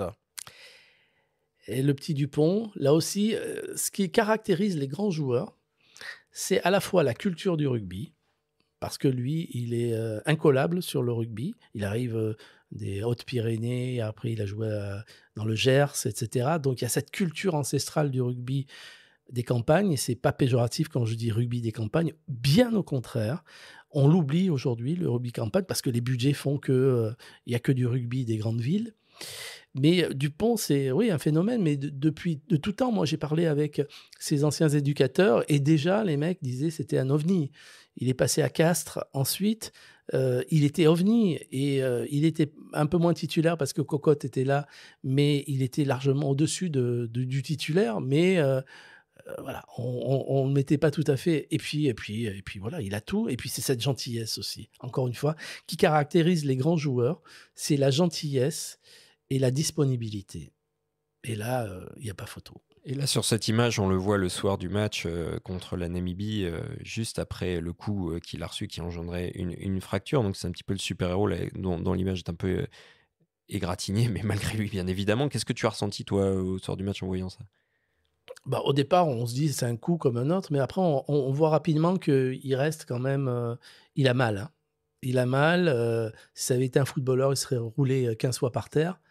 Là, il a mal et il comprend qu'il ne va pas pouvoir continuer, que le plancher orbital, on le sait, ça c'est des coups... il a toute sa douleur au fond de lui. Et ça montre la classe aussi absolue, quoi. Une photo signée Alain Mounic, qu'on a déjà entendu à ses micros pour l'équipe. Et enfin, pour terminer, portrait d'une légende. Ouais, ça c'est aussi du lourd. Hein. Ça, je l'ai Je l'ai rencontré en 2015 pour le Gueule du Rugby historique. Et à l'époque, c'était Bernard Laporte qui était manager et qui nous disait tu veux qui, tu veux avoir qui, je peux faire ce que tu veux avec n'importe quel joueur. En revanche, Wilco, pour l'avoir, tu te débrouilles. Alors Wilco, c'est Johnny Wilkinson, faut quand même dire Johnny de qui il s'agit. Wilkinson, il est au-dessus de tout le monde. On dit, on parle aussi de Carter, etc., le néo-zélandais, mais Wilkinson est encore pour moi au-dessus. Et là, on le voit dans cette rencontre Toulon face au Racing, je suppose, ou Castres, et il est au-dessus de la mêlée, dans son charisme, dans son travail. Il est aussi à part dans son quotidien aussi. Il est véritablement charismatique par à la fois son jeu, son travail, et puis sa personne. C'était face à Castres, c'était son dernier match officiel en finale du top 14. Une photo signée Julien Poupard, également représenté à la galerie Jean-Denis Walter. Merci beaucoup Jean-Pierre pour toutes ces explications.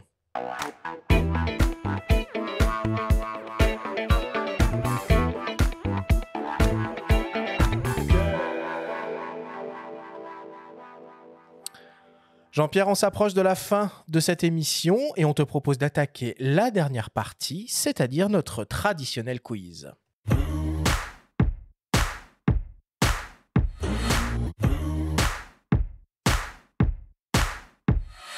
Jean-Pierre, le principe du quiz est très simple. Nous avons reçu des questions de la part de nos auditeurs qu'ils t'ont posées via notre compte Instagram, en lien ou non avec le sujet de cette émission. Nous en avons sélectionné quelques-unes et tu vas avoir seulement 30 secondes et pas une de plus pour tenter d'y répondre le plus clairement possible. As-tu bien compris la consigne ? Oui, chef. Première question qui nous vient d'un dénommé Toto. Quel a été le portrait le plus dur à réaliser ou finalement celui qui t'a procuré le plus d'émotions ? Alors, c'est pas la même chose. Le plus dur, ça a été Philippe Sella, parce que je me suis repris à plusieurs fois. Comme je disais, au départ, il n'est pas très photogénique, ça accroche pas, ça adhère pas, la lumière n'adhère pas. Et dernièrement, je l'ai refait il y a 1 an pour la réédition du tome 1. Et là, tout s'est ouvert, lui s'est ouvert. Et avec sa barbe peut-être, et ses cheveux un peu dans le vent, ça a été salvateur pour ces différentes photos. Celui qui m'a le plus impressionné... Finis ta phrase. Et puis celui qui m'a le plus impressionné, l'interview qui m'a procuré le plus d'émotions, c'est ce joueur qui a été membre de l'équipe de France, Venditti, qui a joué à Bourgoin et à Brive. Il m'a expliqué combien étaient difficiles les lendemains lorsque le rugby s'arrêtait, quand les lumières s'éteignaient, quand le rideau tombait. Cette image où il marche lorsqu'il est en pleine lumière, au milieu de la zone piétonne de Brive, tout le monde lui disait un autographe, comment ça va, bon match pour dimanche, il était fier. Et lorsque le rugby s'est arrêté, une mauvaise reconversion, il a fallu se rendre à la réalité, il est allé faire une pige en tant qu'entraîneur, ça n'a pas marché, et il a pris la décision radicale de changer complètement d'orientation professionnelle, et il a fait un diplôme de chauffagiste, et à l'issue de ce diplôme, il est rentré chez un patron qui lui a dit le premier jour, prends ta mallette à outils et va dépanner quelqu'un dans la grande rue de Brive, la zone piétonne. Et ça lui a rappelé ce paradoxe, ce grand écart entre lorsqu'il était connu et au firmament, et avec sa boîte à outils, presque sa salopette. Et là, il se disait, en fait, pourvu que personne ne me reconnaisse, je rase les murs. Et ça a été ce sentiment de tristesse absolue. Il a réussi à passer au-dessus aujourd'hui, mais à ce moment-là, ça a été pour lui quelque chose. Et il pleurait, et on pleurait ensuite avec lui, quoi. On pleurait tous les deux parce que c'était un moment de d'humanité véritablement très, très, très, très forte. C'est cette interview qui m'a le plus... qui m'a procuré le plus d'émotions et que je garde toujours. Mais juste pour dire, je garde en moi chaque interview, je connais chaque personne que j'ai vue et j'ai en tête ce qu'il m'a dit, les 2023 joueurs. C'est ça qui est très important. Allez, deuxième question qui nous vient de Voodoo Child 46. Est-ce qu'il y a une raison pour laquelle tu n'as pas interviewé de joueurs actuels ? On aimerait bien voir dans ton projet des Ntamak ou des Dupont. Ça sera pour la prochaine fois. C'était la ligne éditoriale, on l'a dit en début d'émission.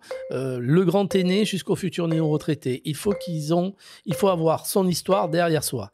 À partir du moment où l'histoire est devant, tu rentres pas dans le cadre de la ligne éditoriale. Donc, ça sera pour la prochaine édition. Ils ont le temps encore de faire plein d'exploits et gagner peut-être 1 ou 2 Coupes du Monde. Et donc, ce sera pareil pour ton projet à l'échelle mondiale. Ce sera des gens qui sont plus en activité non plus. Ah si. Ça peut être Oui, là, c'est un projet autour de la Coupe du Monde. Ça peut être des grandes légendes comme des monstres absolus qui sont encore en activité. Là, il n'y aura pas d'histoire derrière, devant ou sur le côté. Ok. Bon. Troisième question qui nous vient d'un dénommé Patrick. Toi qui aimes le rugby depuis longtemps, est-ce que la professionnalisation du sport il y a quelques années a eu un impact sur la mentalité ? Je pense que oui. À l'époque, le rugby jouait sur les sentiments. Aujourd'hui, le rugby joue sur les performances. À partir du moment où on dit ça, on imagine bien la grande différence qu'il y a. C'est beaucoup plus clinique aujourd'hui. On n'a pas besoin de s'aimer aujourd'hui. À l'époque, on avait besoin de s'aimer. La performance, ce sont des Formule 1. Mais qui dit Formule 1 dit fragilité aussi. On le voit sur un moindre choc, les gens sont souvent blessés parce que les impacts aussi sont beaucoup plus forts. C'est des machines de guerre aujourd'hui. Quatrième question qui nous vient de Claudine. Il y a des femmes aussi qui pratiquent le rugby. Pourquoi pas un gueule du rugby au féminin ? Pourquoi pas ? Mais qui finance le gueule du rugby au féminin ? Combien on va en vendre ? Comment on le finance ? Et s'il y a une grande société, si la Fédération française de rugby nous dit banco, oui, on peut le faire. Mais il y a aussi un modèle économique. Il faut se dire que les investissements sont très importants dans la construction d'une collection. Donc à partir de là, si on vend 200 exemplaires, un livre avec... D'abord, est-ce qu'on connaît des femmes qui jouent au gueule du rugby ? Il n'y en a pas beaucoup. Enfin, des femmes qui jouent au rugby... C'est un peu le même débat que le foot féminin par rapport au foot masculin, même si petit à petit on commence à voir que des diffuseurs s'y intéressent.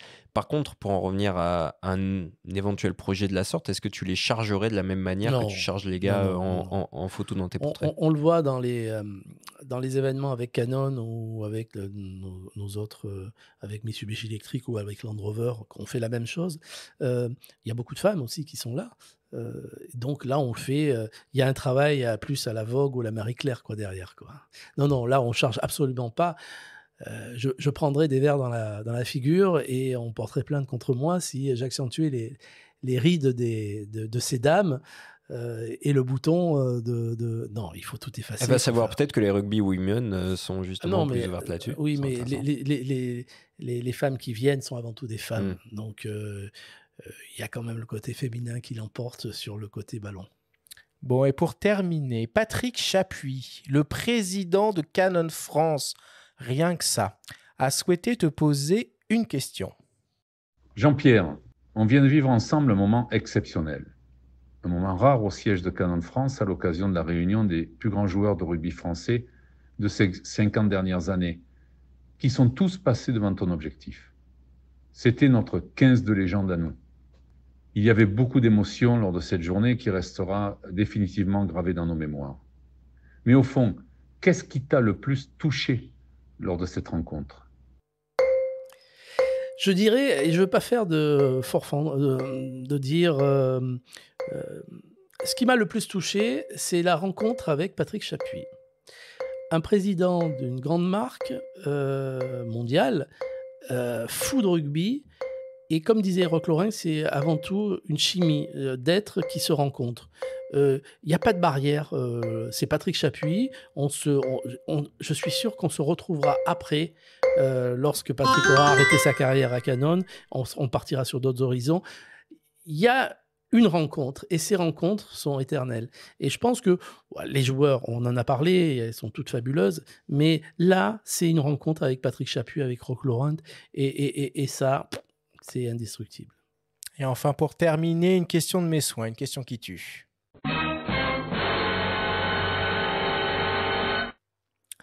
Jean-Pierre, parmi les 2023 portraits que tu as réalisés, si tu devais en conserver un seul, ce serait lequel et pourquoi? Je pense que je garderais Chabal. Parce que techniquement, je lui ai demandé de poser différemment. On le voit toujours comme un animal, comme la bête Chabal, comme ça, avec la... Et là, c'est Chabal poète, quoi, ou Chabal beaucoup plus sensible. D'ailleurs, dans son interview, il en parle. Mais là, voilà, le Chabal fin, la finesse, intelligent. Le Chabal qu'on trouve en une du dernier Fox Le Mag, le numéro 14, dont tu signes la couverture. Merci beaucoup Jean-Pierre, on termine le quiz là-dessus.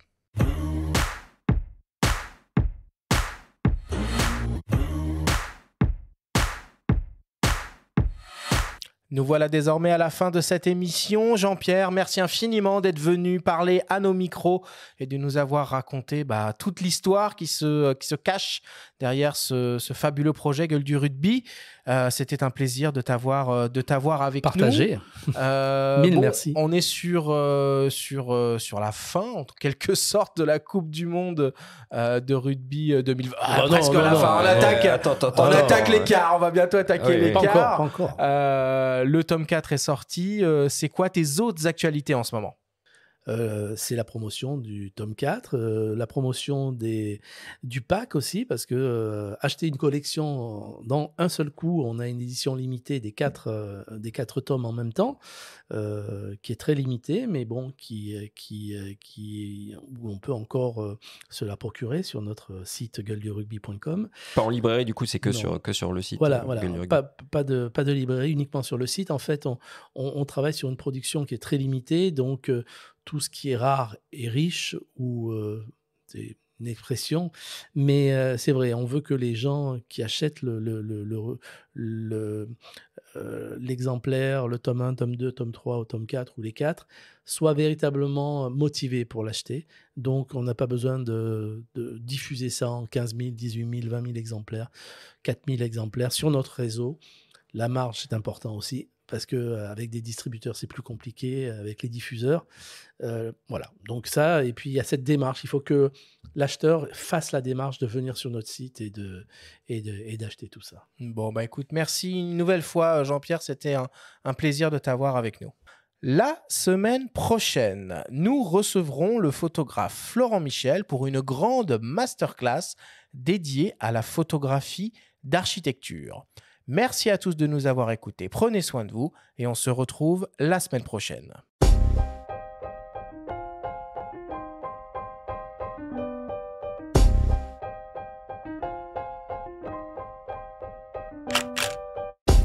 C'était Faut pas pousser les ISO, le podcast hebdo pour tous les passionnés de photos et de vidéos. Toutes les semaines, retrouvez Arthur Azoulay, Benjamin Favier et leurs invités pour parler de sujets matos, techniques et inspiration. Cet épisode vous a été présenté par Canon et sa gamme EOS R, des hybrides aux performances inédites pour une créativité sans limite. Abonnez-vous à notre chaîne et retrouvez l'intégralité de nos émissions depuis toutes les plateformes d'écoute comme Spotify, Apple Podcasts, Google Podcasts, Deezer, Amazon Music et YouTube. Si vous aimez notre podcast, n'hésitez pas à liker, à vous abonner et à nous laisser un petit commentaire. Rendez-vous jeudi prochain pour un nouvel épisode. D'ici là, faites de la photo et n'oubliez pas, faut pas pousser les ISO.